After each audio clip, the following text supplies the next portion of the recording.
کوشش کرتا ہے. اس وجہ سے اب وہ اللہ پاک نے شیطان کو ہمارا سب سے بڑا دشمن قرار دیا ہے.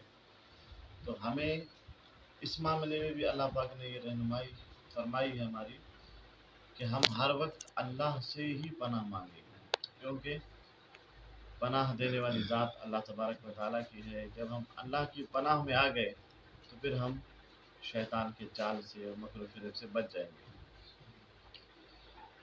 شیطان کی سب سے بڑی جو کوشش ہوتی ہے، پہلے تو وہ انسان کے ایمان پہ حملہ کرتا ہے اور یقین کو اللہ پاک کی ذات سے کمزور تر کرنے کی کوشش کرتا ہے. پہلے تو کوشش کرتا ہے کہ یہ نیکی کرے ہی نہ. جب اللہ پاک توفیق دے دے نیکی کرنے کی تو پھر وہ نیکی کے کام میں ریا دکھاوا ڈال کے اس نیکی کو برباد کرنے کی کوشش کرتا ہے. اس طرح وہ کسی بھی طرح نہیں چاہتا کہ یہ لوگ جنت میں جائیں، ان کے اعمال اچھے ہوں، کسی بھی طرح وہ نہیں چاہتا. اس لیے ہمیں اللہ تبارک و تعالیٰ کی ہمیشہ پناہ مانگنی چاہیے شیطان مردود سے.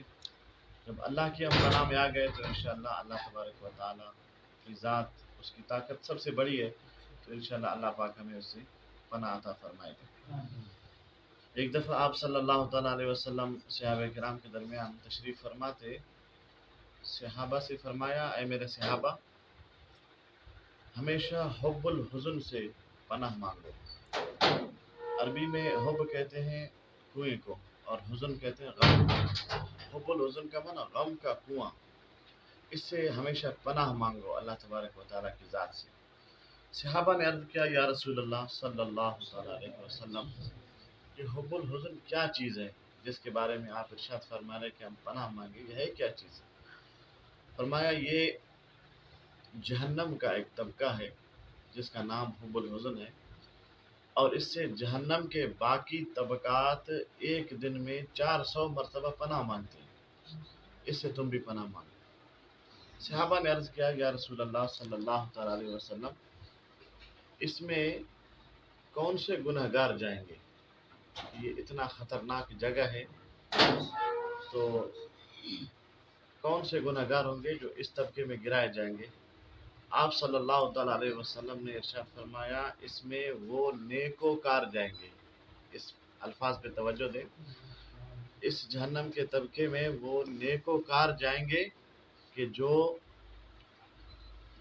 لوگوں کو دکھانے کے لیے، ریا کرنے کے لیے جو نیکی کرتے تھے جس میں اللہ کی رضا نہیں ہوتی تھی، وہ نیکوکار اس میں جائیں گے. آپ یقین کریں، توجہ کریں اس بات پہ کہ یہ کتنا کٹھن مرحلہ ہے. یعنی ہم نے تو یہ سن رکھا ہے کہ جہنم کے اوپر ایک بال سے باریک تلوار سے بھی زیادہ تیز پل صراط ہوگی جس سے گزر کر انسان جنت میں جائے گا. اصل تو پل صراط اس دنیا میں ہے کہ نیکی بھی کرنی ہے اور اخلاص کے ساتھ کرنی ہے، پھر اس نیکی کا فائدہ ہے. اگر اخلاص سے انسان کا دھیان ہٹ گیا، لوگوں کا دکھاوا آ گیا، تو اس نیکی کا کوئی فائدہ نہیں بلکہ وہ گناہ ہو جاتا ہے. اس لیے اخلاص کی دولت سب سے بڑی دولت ہے. اللہ تبارک و تعالیٰ سے ہمیشہ یہ دعا مانگے اور اللہ کی پناہ میں رہنے کی دعا مانگے کہ اللہ شیطان سے پناہ دے دے اور اخلاص کی دولت عطا فرما دے. جب اخلاص کی دولت مل گئی تو میں نے شروع میں یہ کہا تھا کہ دنیا کی جتنی بھی دولتیں ہیں سب سے بڑی دولت اخلاص کی دولت ہے. اللہ تبارک و تعالیٰ کی رضا بھی اخلاص میں ہے، اور صحابہ کرام کا طریقہ بھی یہی رہا کہ جو انہوں نے کام کیے وہ اللہ کی رضا کے لیے کیا. اور اللہ تبارک و تعالیٰ کی ذات پہ انسان کا توکل اور یقین یہ کامل ہو. آج کل جتنی بھی برائیاں ہیں، اگر ان کا ہم جائزہ لے لیں تو ان کی سب سے بڑی وجہ یہ ہے کہ ہم اللہ تبارک و تعالیٰ کے ذات پہ یقین نہیں رکھتے. جس طرح یقین رکھنے کا کہا گیا ہے دین اسلام میں، اس طرح ہمیں یقین نہیں ہے. اب اگر کوئی شخص حسد کرتا ہے دوسرے سے، اب اس کا پس منظر آپ دیکھیں، حسد کی وجہ کیا ہے؟ حسد کی وجہ بھی یہی ہے کہ ہم اللہ کی ذات پہ یقین نہیں رکھتے. ہم زبان سے تو کہتے ہیں کہ دنیا میں جتنے بھی لوگ ہیں سب کو کھلانے والا، سب کو رزق دینے والا اللہ کی ذات ہے. ہم زبان سے کہتے ہیں، اس پہ ہم یقین نہیں. اگر اس پہ ہم یقین ہو جائے تو ہم حسد کیوں کریں؟ جس کو جتنا دیا ہے وہ اللہ پاک نے دیا ہے.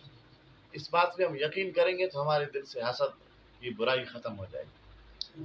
اگر ہمیں اللہ کی ذات پہ یقین ہو جائے کہ اللہ ہمیں دیکھ رہا ہے، اس بات پہ یقین کامل ہو جائے، جس طرح رمضان شریف میں ہم روزہ رکھتے ہیں، دروازہ بند ہوتا ہے، ہم پانی نہیں پیتے، ہماری پیاس بھی لگی ہوئی ہے، پانی سامنے رکھا ہوا ہے، نہیں پیتے ہم، کیوں؟ ہمیں یقین ہے کہ اللہ ہمیں دیکھ رہا ہے۔ جو دوسری برائیاں ہیں وہ کرتے جب اللہ تو نہیں دیکھ رہا، اللہ تو دیکھ رہا ہے۔ اسی لیے اللہ پاک نے روزوں کا مقصد بھی یہی بیان فرمایا کہ لعلکم تتقون، کہ جس طرح رمضان شریف میں میرے کہنے پہ تم حلال کو چھوڑ دیتے ہو، نہیں کھاتے، کہ اللہ نے منع کیا ہے، رمضان کے بعد اسی طرح حرام کو چھوڑ دو گے تو کامیابی ہوگی۔ بس اللہ تبارک و تعالیٰ کی ذات سے ہم ہمیشہ دعا اسی طرح کریں نمازوں میں کہ اللہ پاک ہمیں یقین کامل عطا فرمائے اور اخلاص کی دولت عطا فرمائے۔ کسی اگر وقت پہ، قبولیت کے وقت پہ ہماری یہ دعا قبول ہو گئی تو انشاءاللہ دونوں جہان میں ہمارا بیڑا پار ہو جائے گا۔ اللہ پاک عمل کی توفیق دے۔ اللہ پاک